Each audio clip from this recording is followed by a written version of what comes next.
Ini adalah WBCQ, menghadirkan radio World's Last Chance kepada Anda dari Monticello, Maine, Amerika Serikat.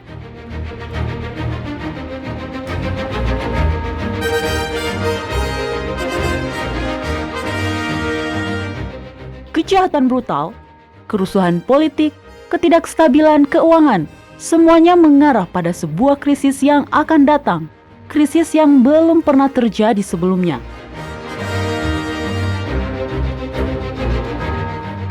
Tetaplah bersama Radio World's Last Chance untuk belajar cara Anda dapat bersiap secara rohani menghadapi apa yang berada di depan. Radio WLC mempersiapkan orang untuk menyambut Sang Juru Selamat yang segera kembali. Selamat pagi, selamat siang, selamat sore, dan salam hangat untuk para pendengar sekalian. Selamat bergabung kembali di Radio WLC, di mana kita akan membahas pesan-pesan kebenaran yang ada di dalam kitab suci. Bersama saya tentunya Mario Nugraha selaku pembawa acara Anda. Dan saya Doni Alexander, terima kasih telah menjadikan Radio WLC sebagai bagian dari aktivitas Anda hari ini. Ya, benar sekali Doni. Bila Anda pernah mengikuti program-program kami sebelumnya, maka tentunya Anda sudah tahu bahwa di Radio WLC, kami meyakini kita telah diberikan hak istimewa untuk menggunakan nama asli Sang Pencipta, yaitu Yahwa, atau biasa disingkat dengan Yah. Dan nama sang anak bukanlah Yesus, melainkan Yahusua. Ya, betul. Lalu El dan Eloa ini merupakan gelar dalam bahasa Ibrani yang merujuk pada pribadi ilahi. Benar, Doni.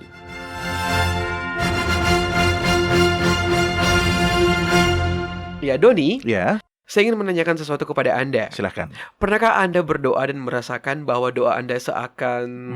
saya tidak tahu bagaimana membahasakannya ya. Oke. Pernahkah Anda merasakan bahwa doa Anda seakan memantul di langit-langit dan kembali kepada Anda? Atau hanya saya yang pernah merasakan hal tersebut, Doni? Tidak. Anda bukanlah satu-satunya yang pernah merasakan demikian, Mario. Oke. Menurut saya Anda berani karena mengakui hal tersebut di siaran radio yang sedang live ini. Ya, tapi menurut saya kita semua pernah merasakan bahwa doa kita tidak sampai ke sorga. Jangankan ke sorga, melewati langit-langit kamar pun tidak. Ya, dan menurut saya itu akan mengganggu, Doni ya. Khususnya ketika kita mendoakan lebih banyak hal ketimbang sekedar mengucapkan berkat atau hanya berdoa di malam hari kepada Yahwa. Ketika kita betul-betul sedang terganggu oleh sesuatu, maka akan sangat mengecewakan ketika kita merasa bahwa doa-doa kita tidak tersampaikan. Ya, saya sepakat. Dan itu akan lebih benar lagi ketika kita ingin mendoakan orang lain. Ya. Khususnya sebagai orang tua. Salah satu komentar yang paling sering kita dapatkan adalah permohonan doa. Meminta kepada teman-teman kita untuk mendoakan remaja yang menjalani hidup yang tidak sesuai dengan terang yang telah diajarkan kepada mereka, atau ketika mereka menolak untuk terus mengetahui lebih banyak kebenaran. Iya, itu betul, Doni. Dan itulah yang ingin saya bahas pada hari ini. Doa syafaat. Apakah ada tips yang bisa Anda bagikan? Apakah ada petunjuk-petunjuk mengenai cara yang efektif untuk berdoa atas nama orang lain, Doni? Ya, saya senang Anda menanyakan hal tersebut, Mario. Oke. Karena jawabannya adalah iya, ada. Ya, baiklah. Menurut saya kita semua mengenal seseorang yang sepertinya lebih dekat dengan Bapa. Karena ketika mereka berdoa, maka doa itu akan membuahkan hasil. Iya, dan itu seakan membuat kita bertanya-tanya seperti, apakah rahasia agar doa kita terjawab? Gitu ya. Baiklah.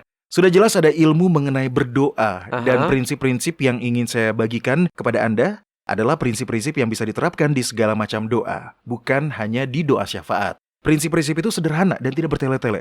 Tapi pertama-tama, apakah Anda tahu kitab suci mengajarkan bahwa adalah sebuah dosa bila kita tidak terlibat dalam doa syafaat? Tidak, saya tidak mengetahui itu, Doni. Apakah Anda serius, Doni? Dari mana Anda mendapatkannya? Dalam kitab 1 Samuel. Anda mengingat kisah ketika bangsa Israel meminta untuk diberikan raja karena mereka ingin seperti bangsa yang lainnya. Iya, saya ingat. Ingat ya? Iya, dan kemudian Yahwa memberitahu Samuel untuk pergi dan mengurapi seorang raja untuk mereka. Karena mereka telah menolak Yahwa, tapi bukan menolak Samuel. Yahwa juga memberitahu Samuel agar dia memperingatkan orang-orang mengenai apa yang akan terjadi bila mereka meminta seorang raja. Namun mereka tetap saja menginginkan seorang raja. Nah, yang menarik adalah apa yang Samuel katakan kepada orang-orang ketika dia telah menuruti permintaan mereka. Itu sangat menarik. Samuel berkata, mengenai aku, jauhlah daripadaku untuk berdosa kepada Yahwa dengan berhenti mendoakan kamu. Iya, dia betul-betul mengatakan itu, Doni? Iya, dia betul-betul mengatakannya. Mengenai aku, jauhlah daripadaku untuk berdosa kepada Yahwa dengan berhenti mendoakan kamu. Bukan sorga yang lambat atau enggan menjawab doa-doa kita. Masalahnya adalah kitalah yang amat jarang berdoa. Atau ketika kita berdoa, doa kita diucapkan dengan samar-samar dan tidak sepenuhnya percaya. Tapi yang menarik mengenai pernyataan Samuel kepada orang-orang Israel itu adalah karena itu mengungkapkan bahwa orang-orang percaya memiliki tugas untuk mendoakan orang lain. Kita bisa bekerja sama dengan sorga dengan mendoakan orang-orang yang ada di dalam hidup kita. Dalam artian yang nyata, itu akan membebaskan Bapa untuk bekerja dalam banyak cara yang sebelumnya tidak bisa dia lakukan. Mengapa Anda mengatakan itu, Doni? Maksud saya, Dia adalah Yahwa. Dialah yang Maha Kuasa. Apa maksud Anda tadi ketika mengatakan bahwa ketika kita meminta, itu akan membebaskan Bapa untuk bekerja dalam banyak cara yang sebelumnya tidak bisa dia lakukan? Mari kita melihatnya seperti ini. Oke. Setiap perang memiliki aturan keterlibatan. Ya. Begitupun dengan perang antara Yahwa dengan iblis. Tidak ada bedanya. Ya. Salah satu isi dalam aturan keterlibatan itu adalah untuk mendapatkan intervensi ilahi. Kita perlu meminta. Seperti apa, Doni? Seperti ini. Demi melindungi umat manusia agar tidak kewalahan menghadapi setan-setan, Yahwa telah menetapkan bahwa keterlibatan langsung dari kedua sisi hanya bisa dilakukan ketika menjawab permintaan-permintaan khusus. Dan hal yang sangat memalukan adalah bahwa para pemuja Lucifer dan setan-setannya lebih sering memiliki iman pada kemampuan dan kehendak iblis untuk menjawab permintaan mereka ketimbang orang-orang yang mengakui bahwa Yahwalah yang Maha Kuasa. Betul. Meskipun dia telah melakukan semua yang dia bisa untuk menunjukkan bahwa dia adalah Bapa yang penuh kasih. Itu adalah bagian dari rencana Yahwa untuk memberikan kepada kita hal-hal yang belum dia berikan hingga kita memintanya di dalam doa yang penuh iman. Mengapa demikian? Baiklah, bila Anda meminta sesuatu dan doa Anda dijawab. Oke. Nah, bagaimana perasaan Anda? Takjub. Baiklah, apalagi? Bersyukur. Saya akan merasa bersyukur dan dikasihi. Dan rasa syukur itu akan membangkitkan kasih yang akan meningkatkan iman. Itulah sebabnya Yahwa ingin kita meminta berkat dan karunia-Nya. Itu bukan karena dia ingin melihat kita menyembah-nyembah. Itu agar kita diberikan kesempatan untuk memperkokoh iman kita. Oke, baik Doni. Ini mengingatkan saya pada perkataan Yahusua dalam khotbahnya di bukit. Dalam kitab Matius pasal 7, dia berkata, "Mintalah, maka akan diberikan kepadamu. Carilah, maka kamu akan mendapat. Ketoklah, maka pintu akan dibukakan bagimu. Karena setiap orang yang meminta, menerima, dan setiap orang yang mencari, mendapat. Dan setiap orang yang mengetok, baginya pintu akan dibukakan. Adakah seorang daripadamu yang memberi batu ketika anaknya meminta roti? Atau memberi ular jika ia meminta ikan? Jadi jika kamu yang jahat tahu memberi pemberian yang baik kepada anak-anakmu, apalagi Bapamu yang di sorga, Dia akan memberikan yang baik kepada mereka yang meminta kepadanya." Sungguh contoh yang bagus ya. Jadi sudah jelas, Doni. Yahusua memahami prinsip itu. Dan jangan menyerah. Saya pernah membaca di kitab Ibrani. Itu Oke. memiliki makna yang lebih dekat dengan mintalah dan teruslah meminta. Carilah dan teruslah mencari. Ketuklah dan teruslah mengetuk. Dan pintu akan terbuka bagimu. Oke.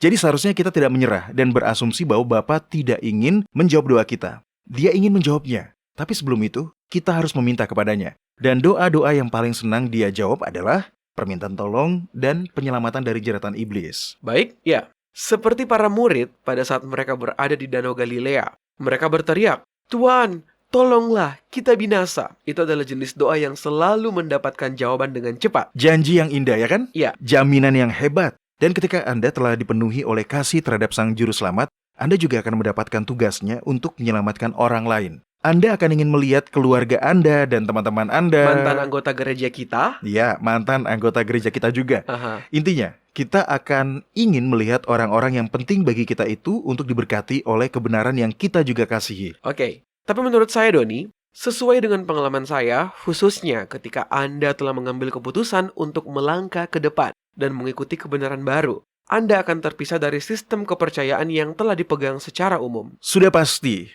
Anda bahkan akan menemukan bahwa persahabatan yang telah berlangsung begitu lama pun akan terasa aneh. Anda bisa saja dikeluarkan dan dipecat dari keanggotaan gereja yang telah Anda datangi selama bertahun-tahun. Bahkan itu juga akan berdampak pada hubungan pernikahan. Mengikuti kebenaran, apapun resikonya, secara umum akan mempertaruhkan segalanya. Betul. Dan keretakan dalam hubungan itu hanya akan semakin bertambah buruk bila Anda terus mengikuti jalan ketaatan. Bila Anda terus berjalan sementara orang lain masih tetap diam, maka cepat atau lambat akan ada jurang yang cukup besar yang menjadi pemisah di antara Anda dan orang-orang itu. Tapi kita tidak boleh menyerah. Anda tahu, Doni?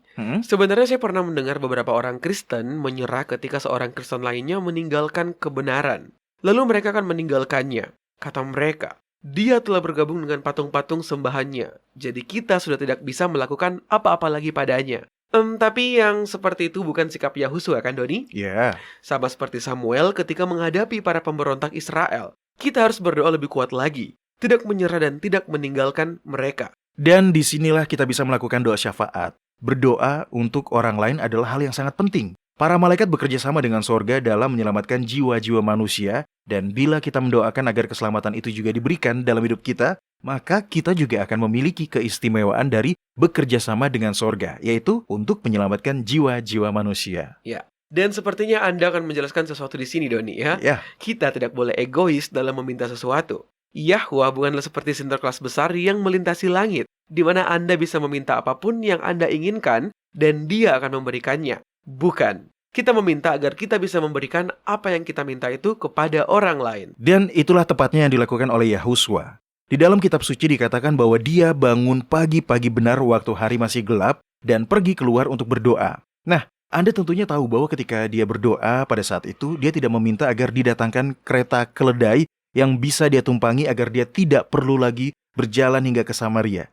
Tidak, bukan itu yang dia minta. Dia berdoa untuk murid-muridnya, untuk orang-orang yang datang untuk mendengarkannya. Dia meminta diberi hikmat agar dia bisa mengajari mereka dengan baik. Dia berdoa untuk Anda dan untuk saya. Dan kita mesti melakukan hal yang sama. Ya, dan saya menyukai perkataan Anda sebelumnya, Doni. Kita harus bekerja sama dengan malaikat-malaikat kudus untuk bekerja dan mendapatkan keistimewaan untuk menyelamatkan jiwa-jiwa manusia. Karena aturan keterlibatan dalam kontroversi besar antara yang baik dan yang buruk itu, maka amat penting bagi kita untuk mendoakan orang-orang yang telah kita temui dalam hidup kita. Sorga sedang menunggu permintaan untuk memberikan pertolongan yang lebih banyak lagi. Iya, dan ini mengingatkan saya pada pernyataan Paulus dalam kitab Efesus bahwa Yahwa dapat melakukan lebih banyak daripada yang kita doakan atau pikirkan. Para pendengar sekalian, Yahwa ingin menjawab doa-doa kita. Betul, dia ingin mengabulkannya, tapi dia membutuhkan kita untuk meminta kepadanya. Dalam kitab Yohanes pasal 16, Yahusua berkata, mintalah, maka kamu akan menerima, supaya penuhlah sukacitamu. Sudah jelas, meminta adalah tindakan yang merupakan prasyarat, karena bila tidak demikian, maka tentunya kitab suci tidak akan selalu menyemangati dan menyuruh kita untuk berdoa demi diri kita sendiri ataupun demi orang lain. Itu adalah poin yang bagus. Misalnya, doa syafaat, doa yang kita jadikan contoh. Apakah ada elemen-elemen tertentu yang bisa menentukan keberhasilan sebuah doa syafaat, Doni? Saya senang Anda menanyakan hal itu, Mario. Oke. Bahkan para murid pun meminta kepada Yahusua, Tuhan, ajarilah kami berdoa. Nah, ada 5 elemen dasar yang dimiliki oleh doa syafaat yang efektif. Oke. Yaitu, yang pertama, dedikasikan ulang diri Anda untuk melayani Yahwa. Kedua, panggillah nama Yahwa. Ketiga, berdoalah dalam nama Yahusua. Keempat, berdoalah dengan spesifik. Dan yang kelima, tekunlah berdoa. Nah, Oke. mari kita bahas elemen-elemen tersebut satu persatu. Pertama, dedikasikan ulang diri Anda kepada Yahwa. Sebelum Anda berdoa untuk orang lain, akuilah dosa-dosa Anda terlebih dahulu. Pastikan tidak ada hal di antara jiwa Anda dan Sang Juru Selamat yang bisa menghalangi berkat yang Anda cari. Tentu saja, Doni. Dalam hal darurat, Anda selalu bisa memanjatkan doa Anda menuju sorga. Ya, tepat sekali, Mario. Tapi ketika Anda ingin menyampaikan keluh kesah mengenai kasus tertentu kepada Yahwa, adalah hal yang penting untuk berekonsiliasi dengan Yahwa terlebih dahulu. Baiklah, Doni, dan para pendengar sekalian, kita akan rehat dulu sejenak, dan nanti ketika kita kembali, kita akan lanjut untuk membahas keempat elemen berikutnya itu. Jadi, jangan kemana-mana, karena kami akan segera kembali.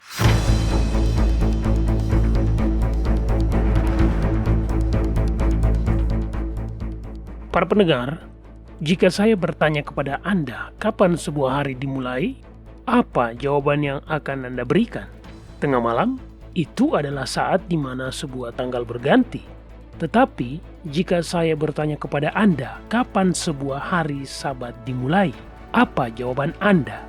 Banyak orang menganggap hari Sabat dimulai pada hari Jumat malam saat matahari terbenam.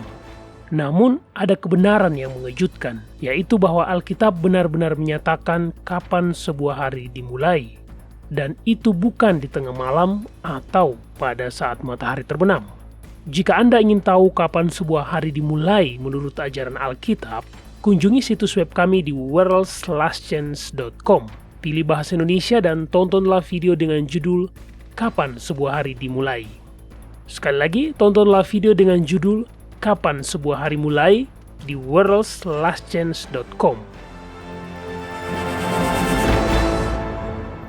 Selamat bergabung kembali untuk para pendengar dimanapun Anda berada.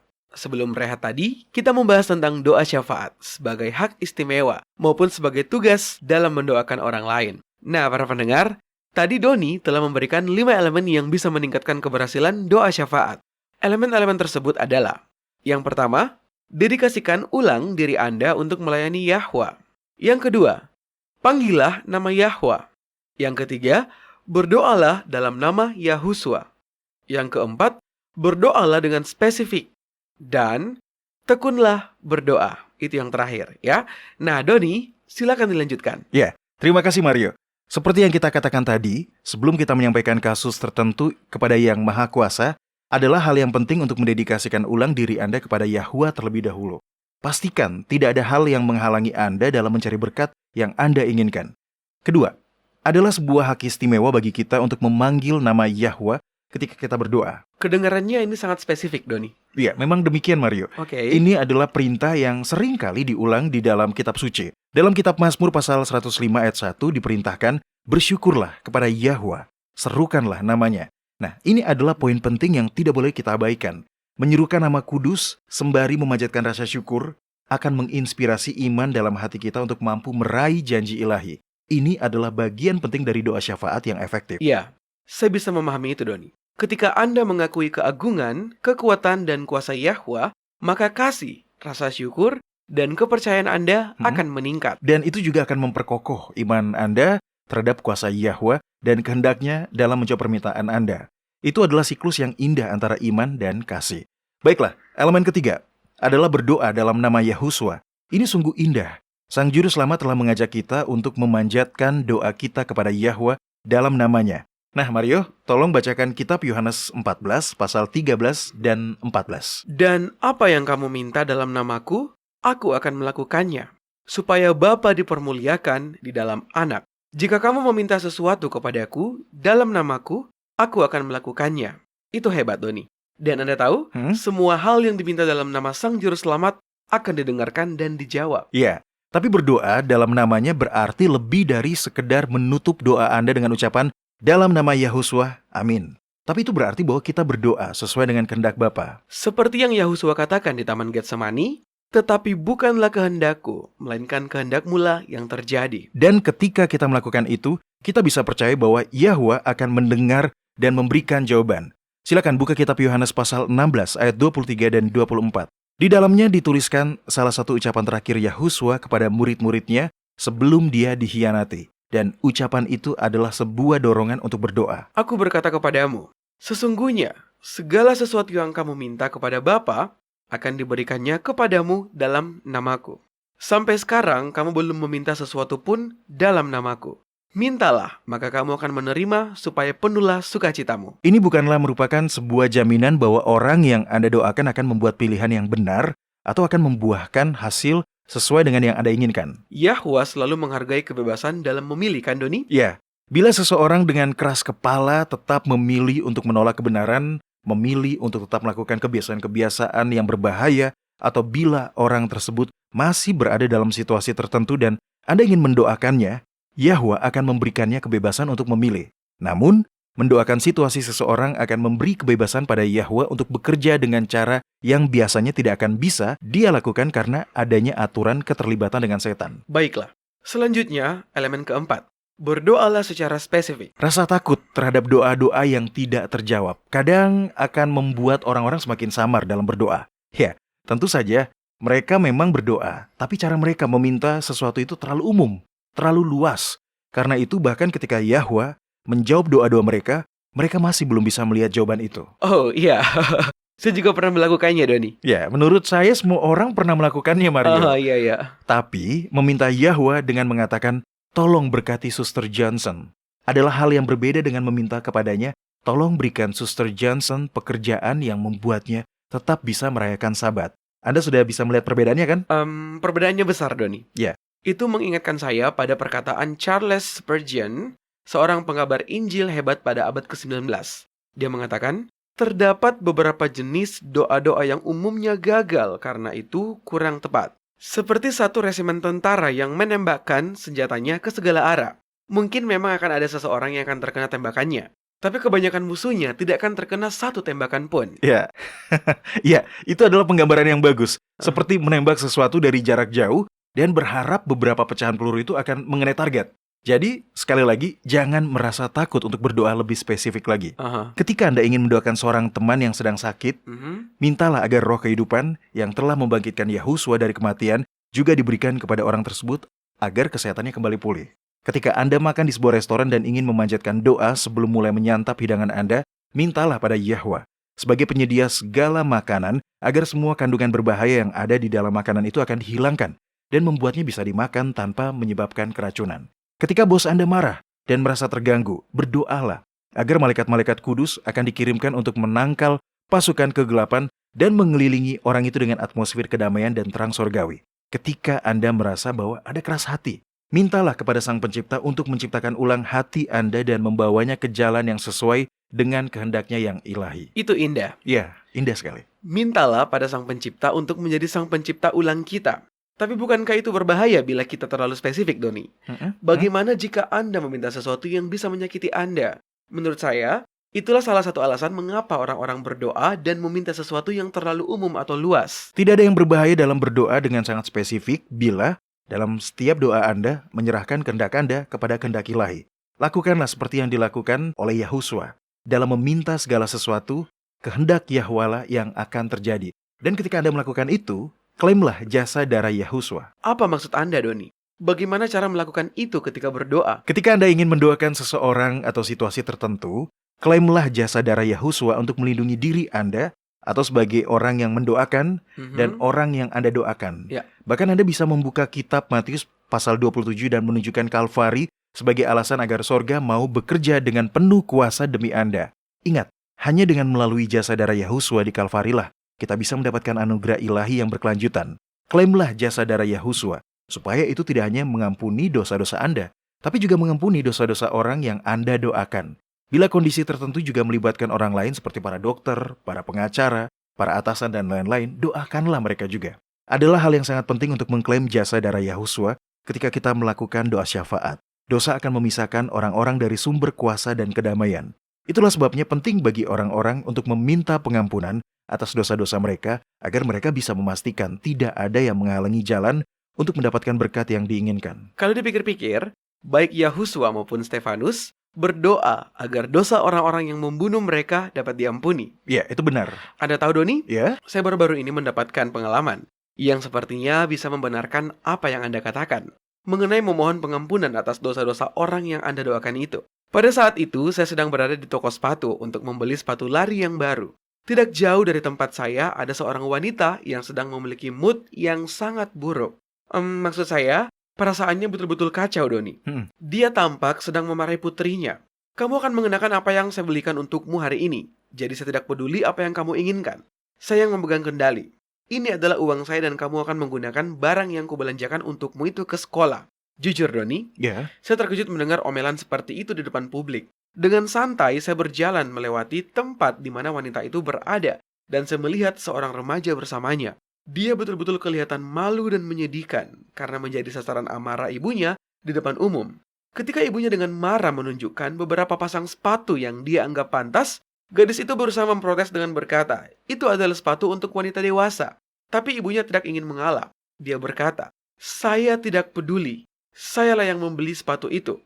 Saya menggunakan uang saya, dan saya akan membelikan barang yang pantas kamu kenakan. Dan kamu akan mengenakannya.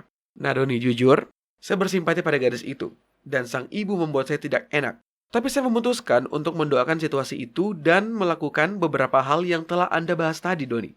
Pertama-tama saya meminta agar Yahwa mengampuni dosa-dosa saya, agar doa saya bisa didengarkan. Lalu saya meminta agar dosa-dosa wanita dan gadis itu juga diampuni olehnya. Saya meminta kepadanya untuk mengirimkan malaikat-malaikat kudus untuk mengusir setan-setan yang sedang menyiksa ibu itu dan memberikannya roh yang tenang dan damai. Ya, lalu apa yang terjadi, Mario? Yang terjadi selanjutnya adalah hal yang paling menakjubkan, Doni. Ketika saya mengakhiri doa saya dengan ucapan, Bapa, tolonglah, tolong berikan bantuan untuk situasi ini. Lalu suasananya tiba-tiba hening. Selanjutnya yang saya dengar adalah sang ibu berbicara dalam nada yang tenang dan kalem. Dia berkata, "Maafkan saya, Nak. Maafkan karena saya begitu marah. Tidak adil bila saya hanya mengizinkanmu menggunakan sepatu yang saya sukai saja. Baiklah, perlihatkan sepatu yang mana yang kamu inginkan." Wah, itu perubahan yang menakjubkan, Mario. Iya, seperti itu, Doni. Terjadi sebuah perubahan yang luar biasa dan itu terjadi begitu cepat. Doa memang memiliki kekuatan yang menakjubkan. Tapi kita tetap harus mengingat, Yahwa tidak akan pernah memaksakan kehendak siapapun. Seandainya pada saat itu sang ibu tadi tetap ingin berpegang teguh pada amarahnya, maka Yahwa tidak akan pernah memaksanya untuk tenang. Ya. Namun, sebagai jawaban atas doa Anda, Yahwa bisa mengusir setan-setan yang membuat ibu itu marah. Dan sudah jelas, ibu itu memberikan responnya. Itu adalah peristiwa yang indah untuk disaksikan, Doni. Ya, saya yakin seperti itu, Mario. Baiklah, elemen terakhir, penting untuk tekun dalam berdoa. Jangan menyerah. Ketika Anda mendoakan seseorang, maka itu berarti Anda sedang terlibat pertempuran untuk melawan semua pelayan-pelayan setan. Itu betul. Paulus telah memperingatkan kita bahwa perjuangan kita bukanlah melawan darah dan daging, tetapi melawan pemerintah-pemerintah, melawan penguasa-penguasa, melawan penghulu-penghulu dunia yang gelap ini, melawan roh-roh jahat di udara. Ini adalah hal yang penting untuk diingat. Jangan menyerah bila untuk sementara situasi Anda justru semakin memburuk. Pelayan-pelayan iblis tidak akan meninggalkan medan perang sebelum berjuang mati-matian.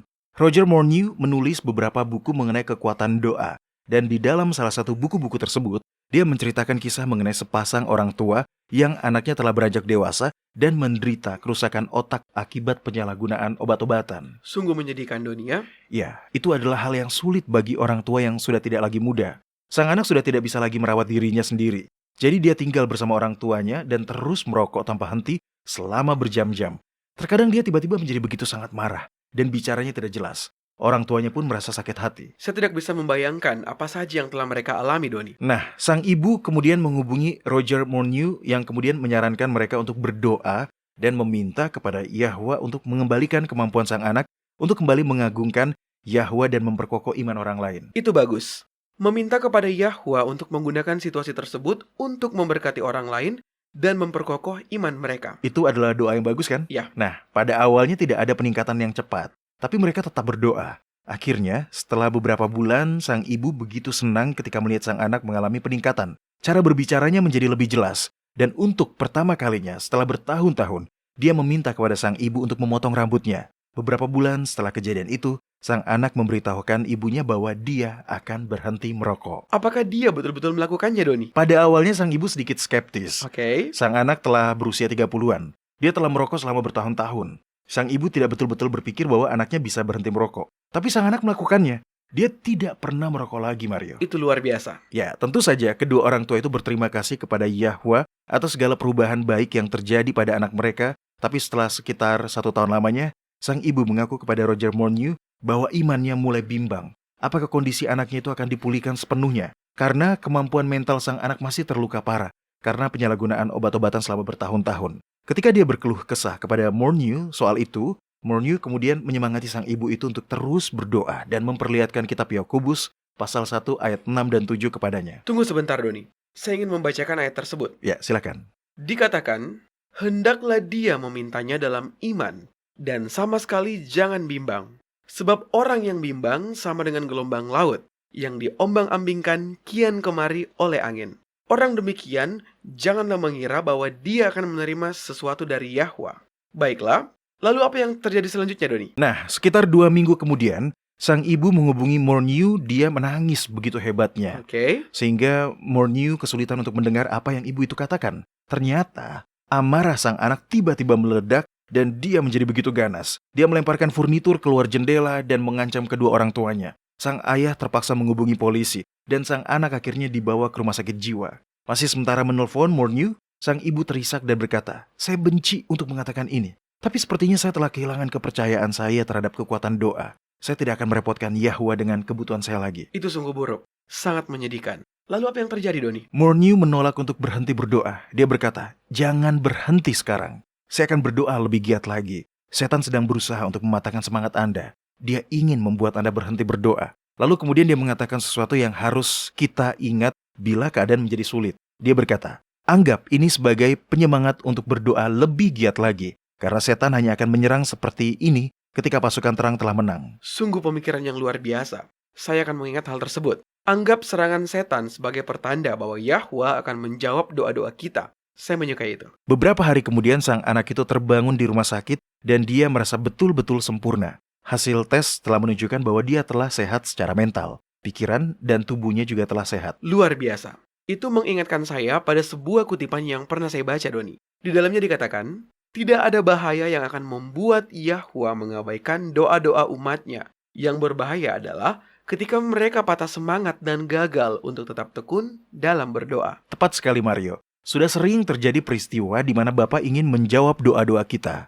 Faktanya, sedang dalam proses untuk menjawab doa-doa kita, tapi kita terlalu cepat menyerah dan berhenti berdoa. Itu adalah pertanyaan yang kita semua perlu tanyakan pada diri kita masing-masing. Apakah Anda mengingat kisah ketika bangsa Amalek menyerang Israel? Apakah Anda ingat tindakan Musa pada saat itu? Iya, dia menaiki sebuah bukit, begitu kan? Ya. Untuk mengadakan pertempuran. Ya, dan dia berdoa dengan mengangkat tangannya. Nah, yang sangat menarik dari kisah tersebut adalah kemudian Musa menyadari bahwa selama tangannya terangkat, bangsa Israel akan memenangkan pertempuran. Tapi setiap kali dia kelelahan dan menurunkan tangannya, bangsa Amaleklah yang menang. Iya, saya mengingat kisah itu, Doni. Tunggu sebentar. Saya akan bacakan ayatnya. Baiklah, tolong bacakan kitab Keluaran pasal 17, ayat 11 hingga 13. Oke, baik. Dan terjadilah, apabila Musa mengangkat tangannya, lebih kuatlah Israel. Tetapi apabila dia menurunkan tangannya, lebih kuatlah Amalek. Maka penatlah tangan Musa. Sebab itu, mereka mengambil sebuah batu. Diletakkanlah di bawahnya, supaya ia duduk di atasnya. Harun dan Hur menopang kedua belah tangannya di setiap sisinya masing-masing, sehingga tangannya tidak bergerak sampai matahari terbenam. Demikianlah Yosua mengalahkan Amalek dan rakyatnya dengan mata pedang. Kita harus mengingat hal ini. Jangan mengabaikan ketekunan dalam berdoa. Anda tidak tahu tuduhan apa yang dilakukan iblis di belakang layar. Seperti yang dia lakukan kepada Ayub. Terkadang doa-doa baru bisa terjawab setelah beberapa bulan atau tahun. Yahwa membutuhkan Anda untuk tetap memegang janji-janji dan tidak pernah melepaskannya. Ya, seperti halnya Yakub yang bergumul dengan malaikat, Doni, ya. Kita harus tetap memegang dan tidak melepaskannya. Betul. Yakub mengatakan, "Aku tidak akan membiarkan engkau pergi jika engkau tidak memberkati aku." Dan kemudian dia pun mendapatkan berkat Yahwa. Yahwa menghargai kegigihan Yakub. Beberapa abad kemudian, Nabi Hosea merujuk pada kemenangan Yakub yang dikarenakan dia tetap tekun berdoa itu. Hosea menuliskan, dia bergumul dengan malaikat dan menang. Ia menangis dan memohon belas kasihan kepadanya. Di Betel, dia bertemu dengan dia, dan di sanalah dia berfirman kepadanya, yakni, Yahwa, Eloah semesta alam. Yahwa namanya. Engkau ini harus berbalik kepada Elohmu. Peliharalah kasih setia dan hukum, dan nantikanlah Elohmu senantiasa. Tentunya kita bisa belajar banyak dari teladannya itu. Baiklah, para pendengar sekalian, jangan kemana-mana. Kita akan rehat dulu sejenak, dan nanti bila kita telah kembali, kita akan memasuki segmen kotak surat harian kita. Oleh karena itu, jangan kemana-mana, karena kami akan segera kembali.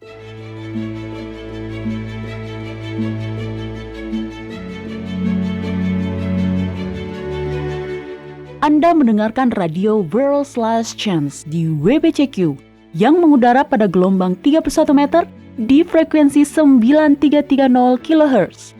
Radio World's Last Chance mempersiapkan orang untuk menyambut Sang Juru Selamat yang segera kembali.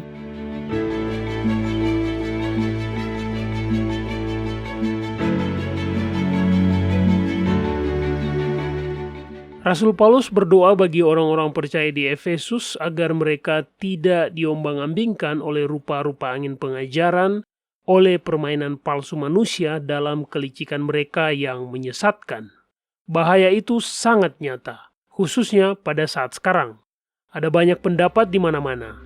Masing-masing bersikeras bahwa perkumpulan rohani mereka lah yang paling benar dan yang lain salah.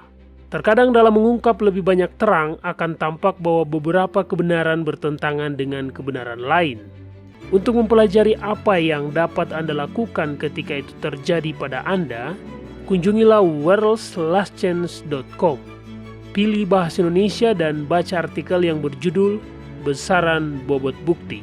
Alkitab menetapkan standar yang bisa digunakan orang untuk membedakan mana yang benar dan mana yang salah. Pelajari cara menggunakan besaran bobot bukti untuk mengetahui kebenaran di worldslastchance.com.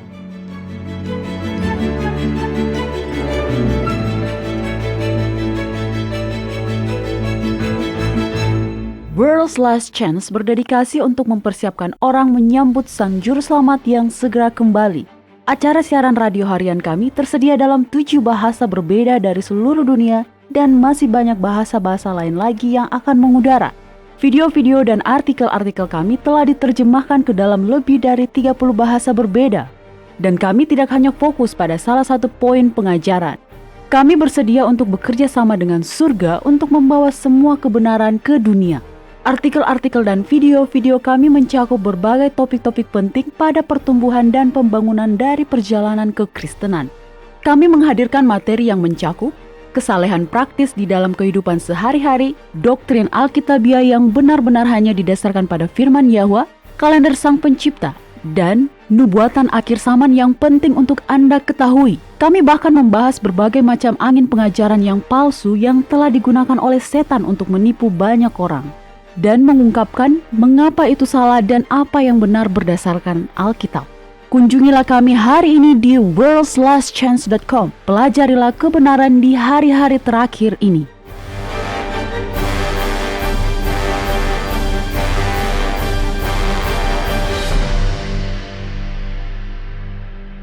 Baiklah para pendengar sekalian, selamat bergabung kembali dan sekarang sudah waktunya untuk segmen Kotak Surat Harian kita, di mana kami akan menjawab pertanyaan-pertanyaan yang telah dikirimkan oleh para pendengar sekalian.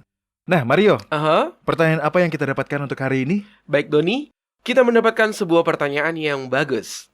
Dari Meibao di Changsha, Cina. Dia mengirimkan sebuah pertanyaan yang belum pernah saya pikirkan sebelumnya nih Doni. Dia menuliskan, "Halo WLC, saya dan keluarga saya bertemu dengan 2 keluarga yang lainnya setiap hari Sabat. Kami senang mendengarkan program radio yang ada di situs kalian. Tapi kami memiliki pertanyaan. Bisakah kalian menjelaskan apa yang dimaksud Paulus dengan kalimat jauh dari Tuhan dan menetap pada Tuhan? Di situs kalian diajarkan bahwa tidak ada kesadaran setelah kematian. Jadi, bagaimana mungkin seseorang bisa jauh atau menetap dengan Yahwa? Bukankah itu membuktikan bahwa roh memang pergi ke sorga pada saat kematian?" Ya, itu memang pertanyaan yang bagus. Betul kan, Doni? Seperti yang saya katakan tadi, itu adalah pertanyaan yang belum pernah saya pikirkan sebelumnya. Dari mana kalimat yang dimaksud tersebut berasal? Apakah Anda mengetahuinya, Doni? Karena sepertinya saya belum pernah mendengarnya sebelumnya. Ya, itu memang sedikit tersembunyi ya, Mario. Itu berasal dari ayat yang tidak sering kita bacakan. Jadi mari kita lihat dan bacakan konteksnya agar kita bisa memahami pertanyaan itu. Kedua kalimat itu bisa ditemukan dalam kitab 2 Korintus pasal 5. Nah, tolong dibacakan Mario. Tentu saja. Baiklah. Kitab 2 Korintus pasal 5.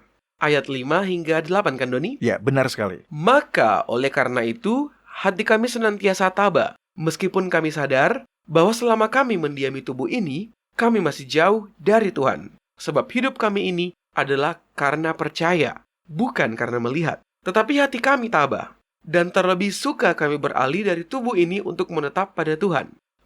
Sepertinya saya belum pernah membaca ayat-ayat tersebut, Doni. Saya bersyukur Meibao menanyakan pertanyaan ini ya. Ayat-ayat ini telah disalahartikan oleh banyak orang, sehingga mereka menyimpulkan bahwa pada saat kematian, roh orang-orang percaya akan langsung menetap pada Tuhan.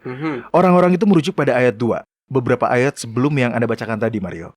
Sebagai bukti bahwa Paulus mengatakan roh seseorang akan bersama dengan Yahwa ketika mereka mati. Oke, tunggu sebentar, Doni. Ya, Saya akan membacakan ayat 2. silakan. "Selama kita di dalam kemah ini, kita mengeluh, karena rindu mengenakan tempat kediaman sorgawi di atas tempat kediaman kita yang sekarang ini." Menarik. Jadi pada saat itu Paulus betul-betul mengajarkan bahwa pada saat kematian, roh orang-orang percaya akan langsung menemui Yahwa. Nah, itulah mengapa saya menyukai pertanyaan ini. Memang kelihatannya akan seperti itu bila Anda hanya membaca ayat 2. Namun, semua hal memiliki konteks, ya kan? Ya, tentu saja. Ayat-ayat selanjutnya akan mengklarifikasi makna yang sebenarnya dari ayat tersebut. Dan di situ Paulus tidaklah berbicara mengenai keabadian roh. Silakan bacakan ayat 2 lagi, tapi kali ini lanjutkan hingga ayat 4. Baiklah, Doni. "Selama kita di dalam kemah ini, kita mengeluh, karena rindu mengenakan tempat kediaman sorgawi di atas tempat kediaman kita yang sekarang ini. Sebab dengan demikian, kita berpakaian dan tidak kedapatan telanjang. Sebab selama kita diam dalam kemah ini, kita mengeluh oleh beratnya tekanan. Karena kita mau mengenakan pakaian yang baru itu tanpa menanggalkan yang lama. supaya yang fana itu ditelan oleh hidup. Yang diungkapkan oleh Paulus di sini adalah keinginannya yang kuat untuk hidup melihat Yahusua kembali. Dia menyatakannya dengan jelas pada ayat 3 dan 4 bahwa dia tidak ingin kedapatan telanjang. Apa yang dia maksud dengan perkataannya itu, Doni? Nah, dia menyamakan telanjang dengan kematian dan mengatakan bahwa bila memungkinkan, dia ingin mengenakan tempat kediaman sorgawi. Jadi, keinginan Paulus untuk beralih dari tubuh dan menetap bersama Tuhan tidak berarti bahwa roh akan terpisah dari tubuh, telanjang atau tanpa pakaian. Karena agar Paulus memiliki kehidupan dan bisa menetap bersama Tuhan, dia harus memiliki tempat kediaman sorgawi. Jadi untuk menjelaskan ini dengan singkat, Paulus menggunakan kata telanjang ketika dia bermaksud untuk menyimbolkan kematian, dan menggunakan kata berpakaian ketika dia bermaksud untuk menyimbolkan kekekalan. Ya, sepanjang tulisannya, Aha. Paulus merasa empati karena manusia tidak mengenakan kekekalan ketika mereka mati. Tapi setiap orang secara serentak akan memiliki tempat kediaman sorgawi. Itu pada waktu kebangkitan orang-orang benar. Bisakah Anda memberikan contoh dari penjelasan tersebut, Doni? Tentu saja, silakan dibuka di kitab 1 Korintus pasal 15 dan bacakan ayat 51 hingga 55. Mungkin ayat-ayat tersebutlah yang merupakan contoh yang paling jelas dari makna kata berpakaian atau mengenakan kekekalan yang dimaksud oleh Paulus. Baiklah, ini dia. Di dalamnya dikatakan, "Sesungguhnya aku menyatakan kepadamu suatu rahasia. Kita tidak akan mati semuanya, tetapi kita semuanya akan diubah dalam sekejap mata, pada waktu bunyi nafiri yang terakhir. Sebab nafiri akan berbunyi dan orang-orang mati akan dibangkitkan dalam keadaan yang tidak dapat binasa, dan kita semua akan diubah. Karena yang dapat binasa ini harus mengenakan yang tidak dapat binasa, dan yang dapat mati ini harus mengenakan yang tidak dapat mati. Dan sesudah yang dapat binasa ini mengenakan yang tidak dapat binasa, dan yang dapat mati ini mengenakan yang tidak dapat mati. Maka akan genaplah firman Yahwa yang tertulis, maut telah ditelan dalam kemenangan. Hai maut, di manakah kemenanganmu? Hai maut, di manakah sengatmu?" Ini menarik, Doni, ya? Ya. Anda benar. Mengenakan dianggap sama dengan berpakaian. Masih ada lagi Mario, silakan dibacakan kitab 1 Tesalonika pasal 4 ayat 15 hingga 17. Baik, di dalamnya dikatakan, "Ini kami katakan kepadamu dengan firman Tuhan. Kita yang hidup, yang masih tinggal sampai kedatangan Tuhan, sekali-kali tidak akan mendahului mereka yang telah meninggal. Sebab pada waktu tanda diberi, yaitu pada waktu penghulu malaikat berseru dan sangkakala Yahwa berbunyi, maka Yahusua sendiri akan turun dari sorga, dan mereka yang mati dalam Yahusua akan lebih dahulu bangkit. Sesudah itu, kita yang hidup, yang masih tinggal, akan diangkat bersama-sama dengan mereka dalam awan menyongsong Tuhan di angkasa. Demikianlah kita akan selama-lamanya bersama-sama dengan Tuhan." Inilah yang Paulus inginkan. Ini adalah kerinduan orang-orang percaya sejak Yahusua terangkat ke sorga. Mereka ingin hidup dan menyambutnya ketika dia kembali. Itu mengingatkan saya pada pernyataan Paulus di penghujung hidupnya, yaitu dalam kitab 2 Timotius pasal 4 ayat 6 hingga 8, Doni. Dia mengatakan, "Mengenai diriku, darahku sudah mulai dicurahkan sebagai persembahan dan saat kematianku sudah dekat. Aku telah mengakhiri pertandingan yang baik. Aku telah mencapai garis akhir, dan aku telah memelihara iman.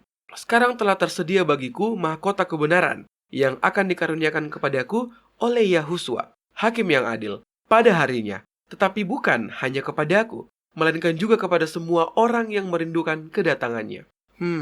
Jadi pada saat itu dia telah mengetahui bahwa dia akan beristirahat di dalam kubur sebelum Yahusua kembali. Dia berkata, "Saat kematianku sudah dekat." Tapi imannya yang kuat meyakinkannya bahwa Yahusua akan kembali dan membangkitkannya pada hari akhir, Doni. Sulit untuk menyimpulkan tulisan-tulisan Paulus bahwa di dalamnya itu dikatakan bahwa kondisi setelah kematian dan kebangkitan di mana roh orang mati dilepaskan untuk menetap bersama Tuhan. Karena makna kalimat itu bukanlah seperti itu. Alkitab mengajarkan bahwa kematian adalah kondisi tidur yang tidak sadar di mana orang-orang percaya yang setia akan dibangunkan pada kebangkitan pertama. Dan baru pada saat itulah, baik orang-orang hidup maupun yang telah dibangkitkan akan menetap bersama Tuhan. Jadi tidak dari satu golongan itu pun yang akan mendahului yang lainnya untuk menetap bersama Tuhan. Anda tahu, Doni, ketika saya mendengarkan Anda menjelaskan hal itu, saya tiba-tiba teringat pada kutipan-kutipan ayat dalam Alkitab yang sangat jelas mengindikasikan bahwa roh tidak langsung mendatangi Yahwa pada saat seseorang mati. Di manakah ayat tersebut? Dalam kitab Ayub pasal 19.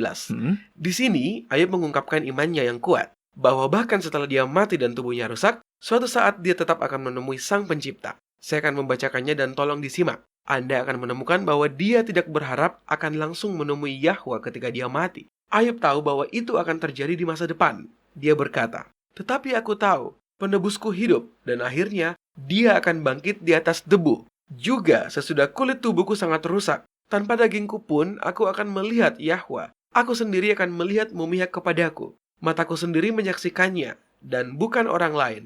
Hati sanubariku merana karena rindu." Itu adalah contoh yang sangat bagus, Mario.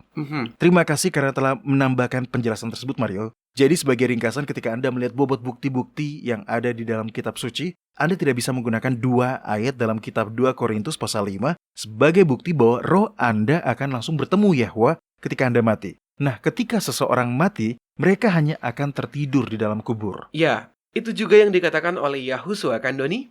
Ya? Tunggu sebentar, akan saya bacakan. Oke. Kitab Yohanes pasal 11. Lazarus, saudara kita, telah tertidur. Tetapi aku pergi ke sana untuk membangunkan dia dari tidurnya. Maka kata murid-murid itu kepadanya, "Tuan, jikalau ia tertidur, ia akan sembuh." Tetapi maksud Yahusua ialah tertidur dalam arti mati. Sedangkan sangka mereka, Yahusua berkata tentang tidur dalam arti biasa. Karena itu, Yahusua berkata dengan terus terang, "Lazarus sudah mati." Itu adalah cara yang indah dalam menggambarkan kematian. Tidak ada penderitaan, tidak ada rasa takut, hanya tertidur. Tertidur di dalam kubur hingga sang pemberi kehidupan kembali. Oh ya, jauh lebih menenangkan dibandingkan dengan berpikiran bahwa roh orang-orang terkasih Anda akan terpisah dari tubuh mereka pada saat mereka mati dan melayang-layang di udara, menyaksikan semua yang Anda lakukan. Ya, saya setuju. Baiklah Doni, pertanyaan selanjutnya datangnya dari Dwayne dan Geraldine Hotstadler dari Amerika Serikat. Dan mereka menuliskan, "Kami tinggal di Minneapolis, Minnesota, dan baru-baru ini mulai merayakan Sabat yang sebenarnya. Apakah kalian mengetahui keberadaan orang-orang yang beribadah sesuai dengan kalender Alkitab di sekitar kami? Dan bisakah kalian menghubungkan kami dengan mereka?" Sebetulnya pertanyaan ini adalah pertanyaan yang paling sering ditanyakan oleh para pendengar. Ya, Pertama-tama, bila kami ingin menebak, saya bisa mengatakan bahwa ada banyak orang yang tinggal di sana yang telah memilih untuk beribadah di hari Sabat yang sesuai dengan kalender Alkitab. Setelah 20 tahun lebih sorga memulihkan kebenaran, itu telah menyebar di seluruh bumi. betul. Menakjubkan untuk melihat betapa jauh dan cepat itu menyebar. Nah, sejujurnya kami tidak memiliki cara untuk menghubungkan Anda dengan orang-orang percaya di sekitar Anda. Tapi saran kami, salah satu hal yang bisa kalian lakukan adalah mengunjungi situs kami dan mendaftarkan diri kalian sebagai anggota di situ. Artikel-artikel kami bisa jadi telah dibaca oleh banyak orang. Tapi bila Anda terdaftar sebagai anggota, Anda bisa mengirimkan komentar di bawah artikel tersebut dan bahkan bisa mengirimkan pesan pada anggota-anggota yang lain. Hal ini bisa membantu Anda untuk menemukan orang-orang percaya dengan pemikiran yang sama di sekitar Anda. Ide yang bagus, Doni. Terima kasih. Nah, baiklah para pendengar sekalian, sekian segmen Kotak Surat Harian kita untuk hari ini. Bagi para pendengar yang masih memiliki pertanyaan atau komentar, kami menantikan kabar Anda. Silakan kunjungi situs kami di worldslastchance.com. Pilih bahasa Indonesia dan klik hubungi kami. Nah, jika kami tidak sempat untuk menjawab pertanyaan Anda secara langsung melalui siaran radio ini, maka silakan melihat bagian tanya jawab di situs kami.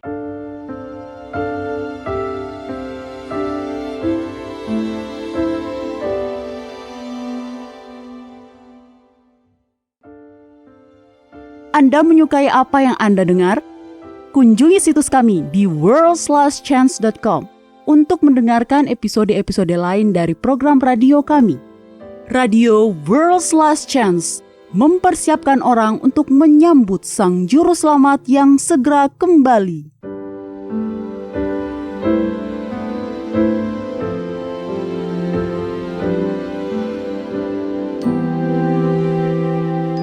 Halo para pendengar, ini adalah Elohim Mikarov dengan janji harian Anda dari firman Yahwa. Hari ini, saya ingin berbagi dengan Anda sebuah janji kecil yang sering diabaikan dan tersembunyi di dalam kisah tentang khotbah di bukit. Kitab Matius pasal 5 ayat 45 memberitahu kita bahwa Bapa menerbitkan matahari bagi orang yang jahat dan orang yang baik, dan menurunkan hujan bagi orang yang benar dan yang tidak benar. Bagaimana bisa itu menjadi sebuah janji? Ya, ayat ini adalah sebuah janji karena itu meyakinkan kita bahwa kita tidak harus menunggu menjadi baik terlebih dahulu untuk dapat datang kepada Yahwa untuk memperoleh pertolongan dan berkat-berkat-Nya. Dia hidup untuk memberkati orang lain dan senang dalam membantu anak-anaknya.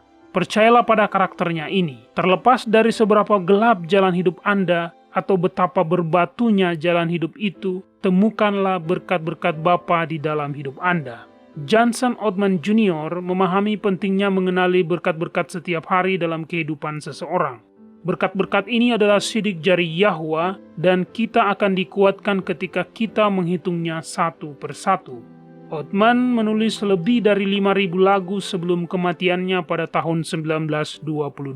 Salah satu yang paling terkenal adalah lagu tentang menghitung berkat. Beberapa ayat dari lagu ini mengatakan, "Bila topan keras melanda hidupmu, bila putus asa dan letih lesu, berkat Tuhan satu-satu hitunglah, kau niscaya kagum oleh kasih-Nya.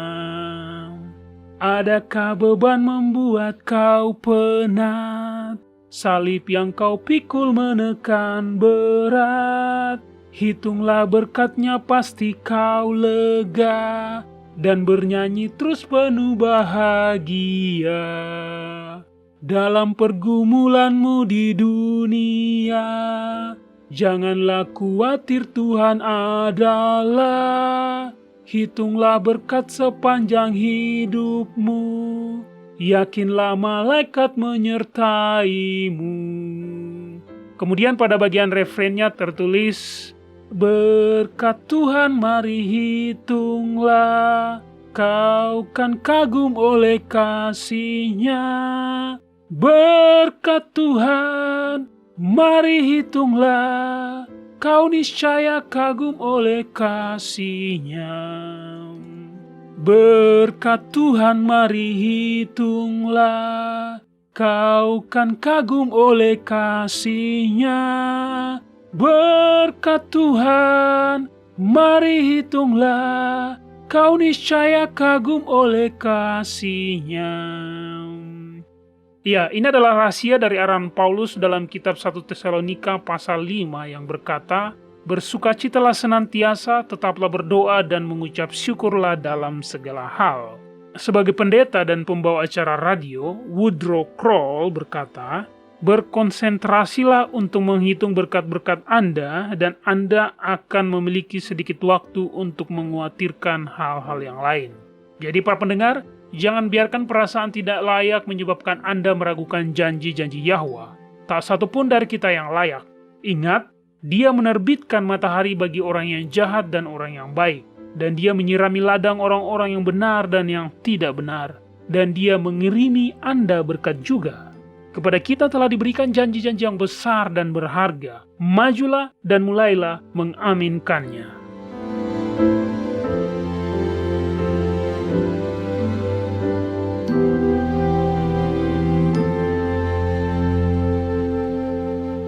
Banyak orang dewasa berharap mereka memiliki kesempatan untuk belajar agama selagi berada di universitas. Jika Anda berada di posisi yang sama, saat ini belum terlambat. Di worldslastchance.com, kami memiliki ratusan artikel dan video tentang berbagai topik agama dan rohani yang terus ditambahkan setiap saat. Ada artikel yang memberikan nasihat tentang bagaimana menikmati kehidupan Kristen yang berkemenangan.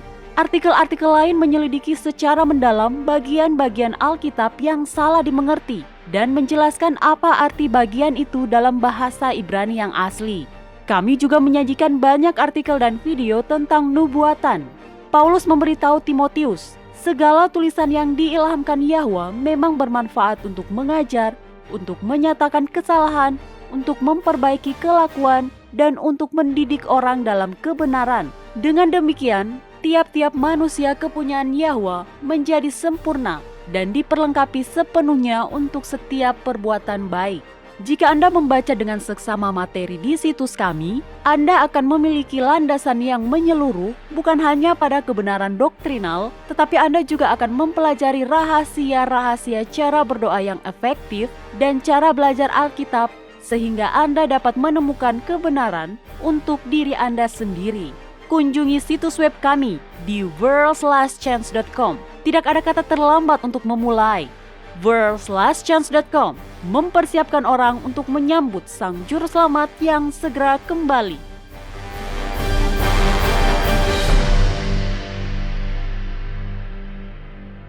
Rasul Paulus memahami bahaya yang ada bila kita terlalu cepat menyerah ketika kita mencari berkat Yahwa.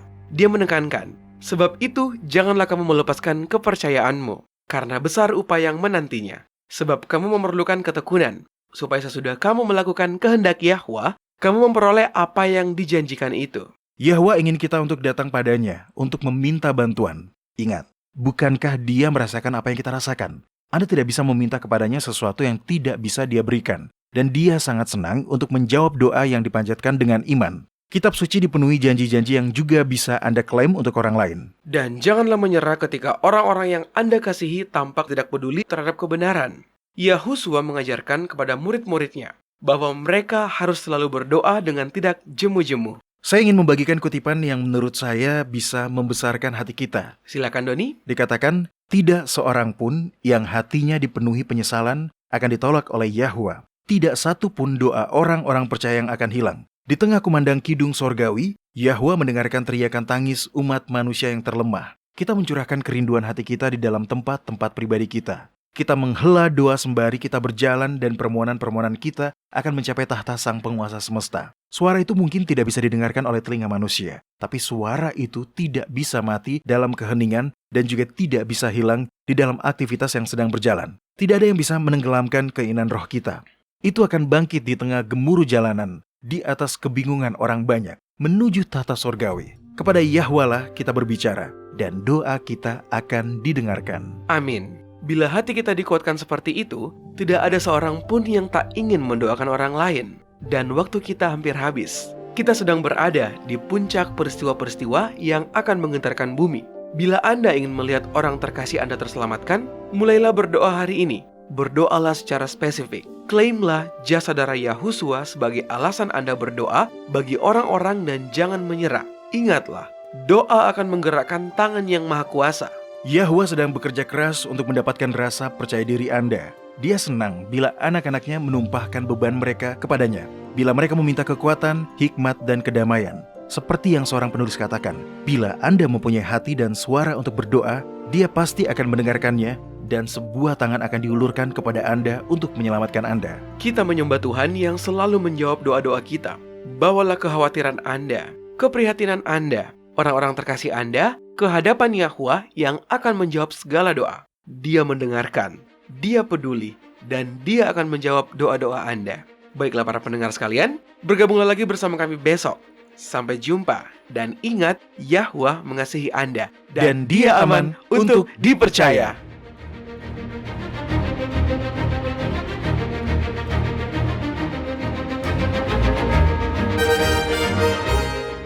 Anda baru saja mendengarkan Radio WLC. Program ini serta episode Radio WLC yang lain tersedia untuk Anda unduh di situs kami. Sangat baik untuk dibagikan pada para sahabat Anda yang mempelajari Alkitab.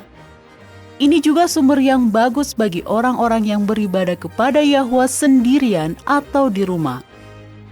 Jika Anda ingin mendengarkan program Radio WLC, kunjungi situs kami di world/chance.com.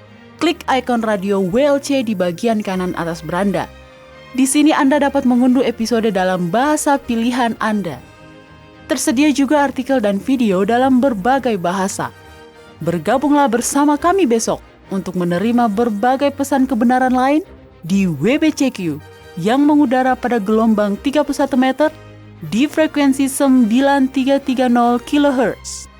Radio World/Chance mempersiapkan orang untuk menyambut Sang Juru Selamat yang segera kembali.